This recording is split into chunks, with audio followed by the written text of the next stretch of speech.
Menin atım Diana. 18 yaştamın. Bu yıl üniversiteye öttüm.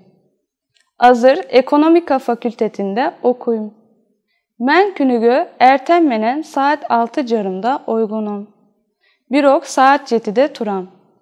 Beti kolumdu cuyum. Erten menenki tamağımdı ceyim. Saat 8'ge 15 minut kalganda üydün çıgam. Üniversiteye marşrutka menen baram. Sabah saat 8 jarımda baştalat. Biz sabahta köp işteybiz. Okutucu tema ötöt. Biz andan tüşün bögöncerlerde suraybız.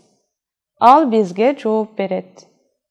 Sabah saat 12'de bütöt. Tüşkü tamaktı aşkanada ceyim. Aşkanada tamaktar daima dağımdı. Tamaktan kiyin eşikke çıgam. Dostum menen köçüde seyildeyim. Saat 2'lerde kitapkanaga barabız. Alcer'de üy tapşırmana atkarabız. Saat 5'lerde üygü kaytam. Üyde apama cardan berem. Keçinde televizor körüm, muzika ukam, internette dostorum menen süylöşüm. Alarga canlıklarımda aytıp berem. Saat 11 jarımda uktayım.